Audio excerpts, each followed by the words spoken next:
Hello students, आपके lockdown को थोड़ा और इफेक्टिव बनाने के लिए हम लेके आ गए हैं geology complete premium video lecture at 2899 में। अब आपको geology complete premium video lecture मिल जाता है 1 साल के लिए, और साथ में आप डॉक्टर कमलेश नारायण से बात भी कर सकते हैं हमारे ऐप के थ्रू।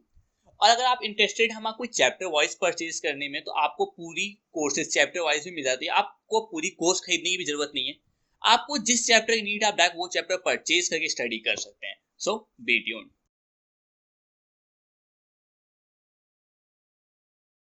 हेलो स्टूडेंट्स, आज हम एक बहुत इम्पॉर्टेंट टॉपिक आपसे डिस्कस करेंगे।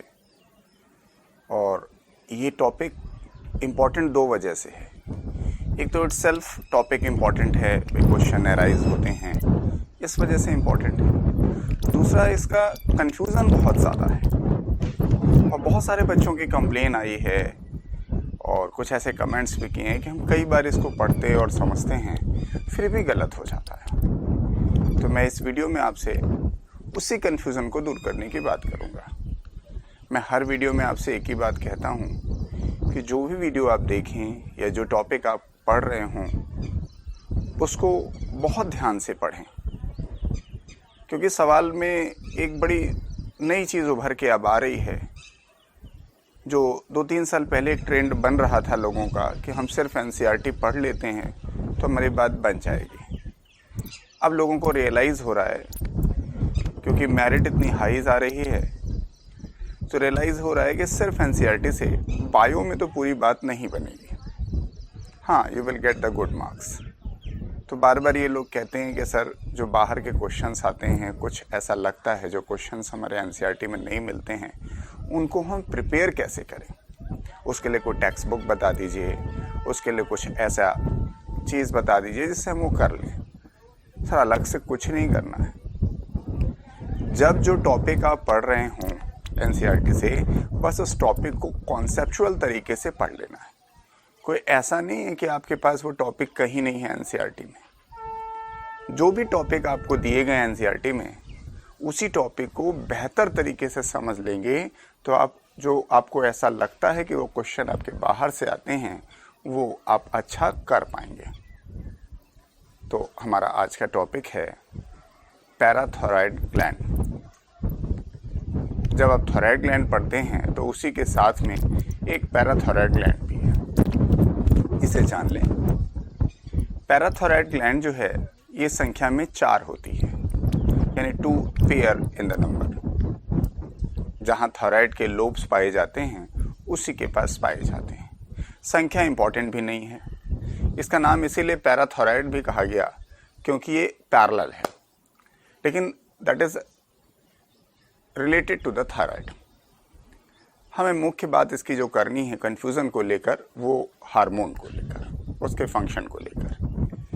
इसका एक ही हार्मोन आपको पढ़ना है, दैट इज पैराथार्मोन, जैसे हम PTH कहते हैं। अब ये नाम आसान भी है भाई, पैराथायरॉयड ग्लैंड है तो उसका हार्मोन पैराथार्मोन, मुश्किल नहीं है। लेकिन इसका एक दूसरा नाम है कोलिप्स हार्मोन। सर, ये इंपॉर्टेंट है क्योंकि Collip is the name of scientist is related with the parathormone. Collip शब्द से ये पता नहीं चल पा रहा है कि वो हार्मोन कौन सा है। तो हमारी पहली बात क्लियर हुई कि पैराथायरॉयड ग्लैंड से एक हार्मोन निकलता है जिसे हम पैराथार्मोन कहते हैं या कोलिप्स हार्मोन कहते हैं। यहाँ भी कंफ्यूजन है नहीं भाई, ये तो याद करने वाली चीज़ है, जिनको याद है इज गुड। कंफ्यूजन अब शुरू होता है इसके फंक्शन को लेकर। तो बहुत सरल तरीके से इसको समझने की कोशिश करिए और जो बात मैं बोल रहा हूँ उसको रिलेट करिए। अगर आप रिलेट नहीं कर पाएंगे तो ये हमेशा आपका कंफ्यूजन बना रहेगा। एक लाइन में इसके फंक्शन को बताया जाता है, सिर्फ 1 लाइन। इसका मुख्य काम होता है ब्लड में कैल्शियम की मात्रा को बढ़ाना, यानी आप टेक्निकली कह सकते हैं it causes hypercalcaemia. Aemia word कभी भी मिले आपको तो इसका मतलब हम जो बात कर रहे हैं वो ब्लड में कर रहे हैं, और हाइपर यानी ज़्यादा। यानी main function of the parathormone is to increase blood calcium level. एक और फंक्शन है जिसका जिक्र आपकी किताबों में कम होता है। ये कैल्शियम लेवल को तो बढ़ाता है लेकिन ब्लड में फॉस्फेट की मात्रा को कम करता है। लेकिन हम फॉस्फेट को जिक्र नहीं करेंगे क्योंकि हमने क्वेश्चन नहीं देखे इसके, तो इसलिए कोई दिक्कत नहीं होनी चाहिए। तो आप सिर्फ एक लाइन याद करें, it increases blood calcium level. तो आप कहोगे सर कहाँ कन्फ्यूज़न हुआ? भाई पैराथायरॉयड ग्लैंड है, हार्मोन का नाम पैराथार्मोन है, कोलेप्स हार्मोन कहते हैं, ब्लड कैल्शियम लेवल बढ़ाता है। और इतने से लोग निकल लेते हैं, कहते हैं बात हो गई हमारी पूरी। सर कन्फ्यूज़न यहीं से शुरू होता है। अगर आपको थायराइड ग्लैंड में थायरोकैल्सिटोनिन याद हो, that is secreted from the parafollicular cells of the thyroid gland.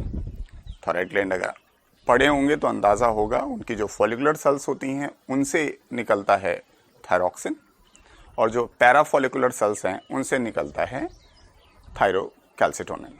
Parafollicular cell को हम सी सेल भी कहते हैं। उनका काम भी समझें, उनका काम है ब्लड में कैल्शियम की मात्रा को कम करना।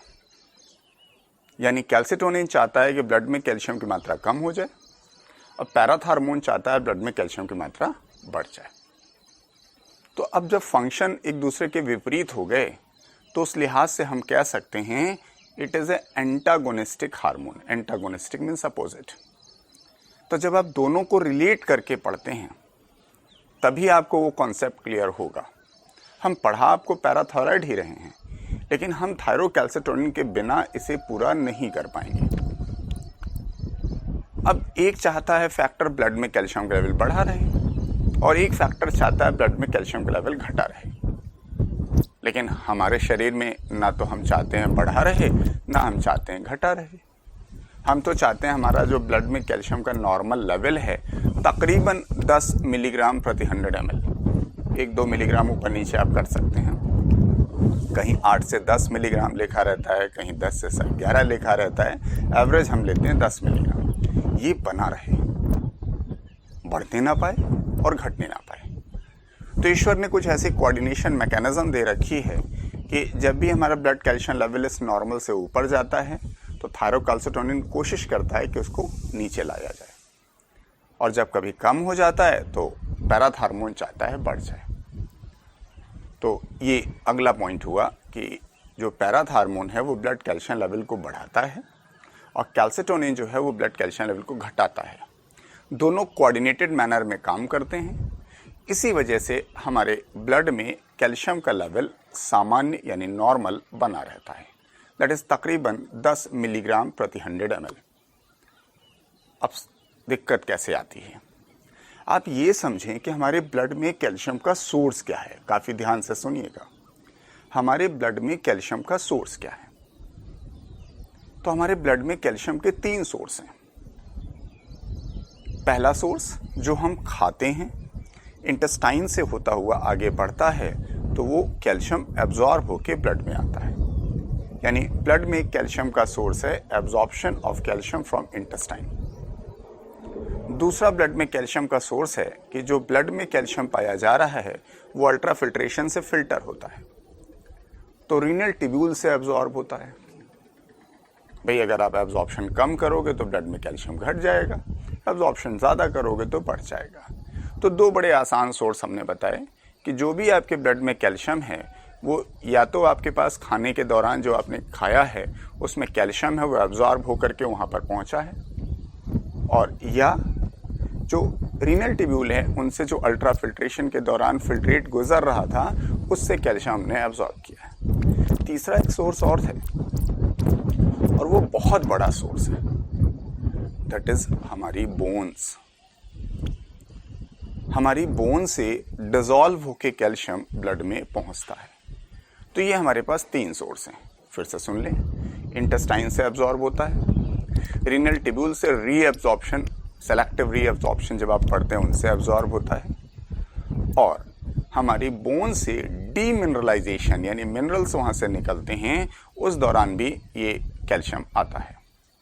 अगर ये 3 बात आप समझ लें कि कहाँ कहाँ से आता है तो जीवन में कभी पैराथार्मोन और कैल्सिटोनिन में कन्फ्यूज़न नहीं होगा। अब फंक्शन पे आइए। पैराथार्मोन क्या चाहता था? ब्लड का कैल्शियम लेवल बढ़े। तो बढ़ाने के लिए क्या करेगा, जो उसके सोर्सेज है जहाँ से कैल्शियम आता है सर उसे इन्हेंस करेगा, उसे बढ़ा देगा।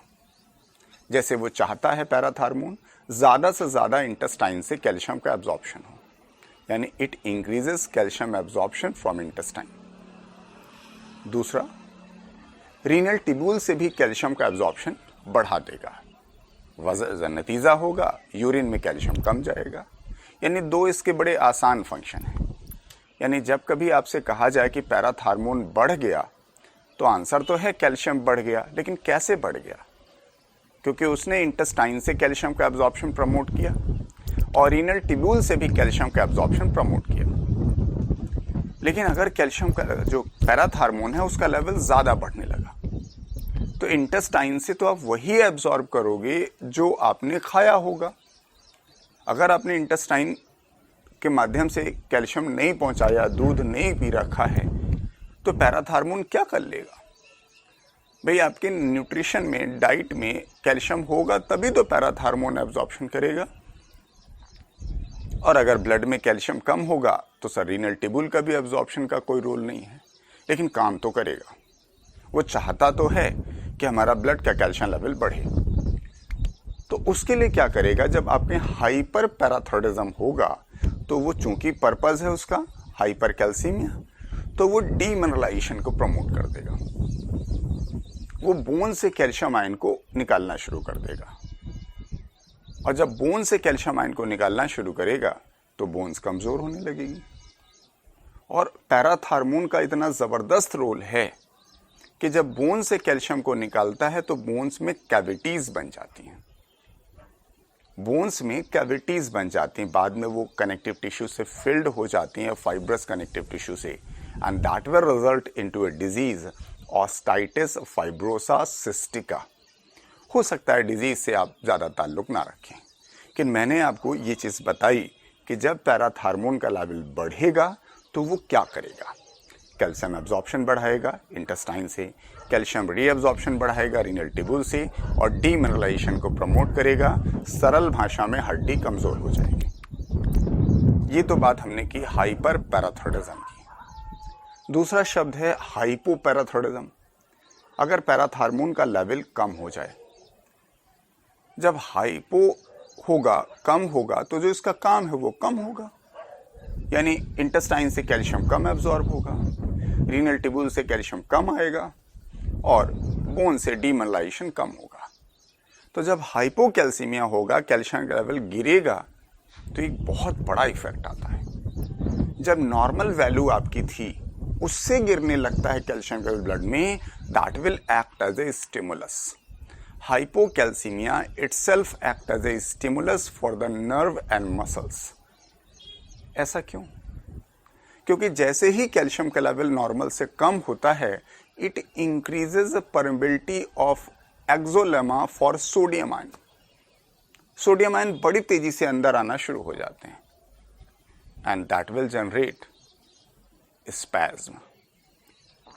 उसी को आप टिटैनी कहते हो। तो आप ये समझ पाए कि पैराथार्मोन कैसे काम करता है। मैं नटशेल में आपसे बात करूं, जो थायराइड ग्लैंड है उनसे एक हार्मोन निकला पैराथार्मोन, जिसे आपने कोलिप्स हार्मोन कहा। इसका मुख्य फंक्शन है हाइपर कैल्सीमिया, ब्लड में कैल्शियम की मात्रा बढ़ाना। चाहता कहाँ कहाँ से है, वो इंटेस्टाइन से कैल्शियम एब्जॉर्प्शन बढ़ाएगा, रीनल ट्यूब्यूल से कैल्शियम रीअब्जॉर्प्शन बढ़ाएगा, और बोन्स से जो मेन स्टोरेज साइट है हमारे कैल्शियम की, वहाँ से डीमिनरलाइजेशन करेगा। अगर पैराथार्मोन का लेवल बढ़ जाएगा तो ये तीनों फंक्शन बढ़ जाएंगे। कैल्शियम से ज़्यादा एब्जॉर्ब होगा, इंटेस्टाइन से, रीनल ट्यूब्यूल से ज़्यादा होगा, और बोन से भी कैल्शियम डीमिनरलाइज ज़्यादा होगा। तो बोन से जब डीमिनरलाइज होगा तो हड्डियाँ कमज़ोर हो जाएंगी। आप ऑस्टियोपोरोसिस सरल भाषा में समझ सकते थे, लेकिन चूंकि पैराथार्मोन का ज़बरदस्त रोल होता है हमारे डीमिनरलाइजेशन में, इसलिए that will result into osteitis fibrosa cystica.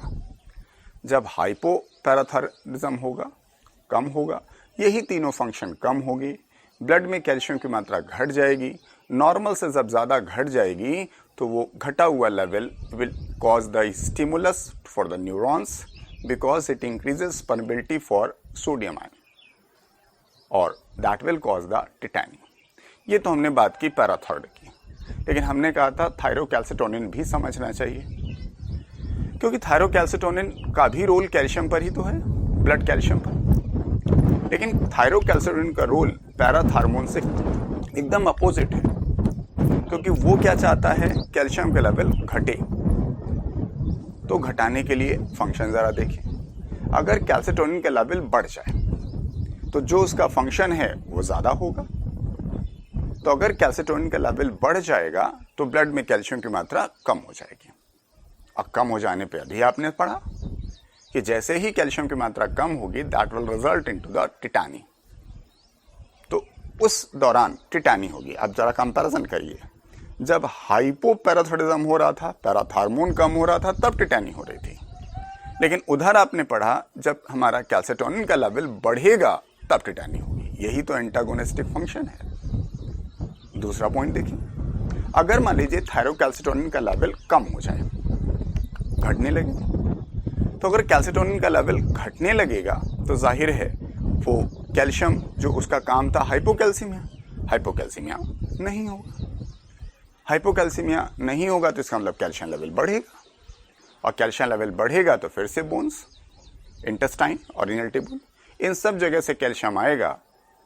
तो इंटेस्टाइन और रीनल ट्यूब्यूल तो आपके यहाँ इस बात पे डिपेंड करते हैं कि कितना ऑलरेडी आपकी डाइट में या ब्लड में कैल्शियम है।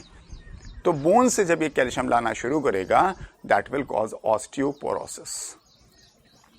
यानी आप ये देख पा रहे हैं कि जब पैराथार्मोन बढ़ रहा था तब बोन की बीमारी हो रही थी, और कैल्सिटोनिन घट रहा था तब बोन की बीमारी हो रही थी। लेकिन जब पैराथार्मोन का लेवल घट रहा था और कैल्सिटोनिन का लेवल बढ़ रहा था तब टिटैनी हो रहा था।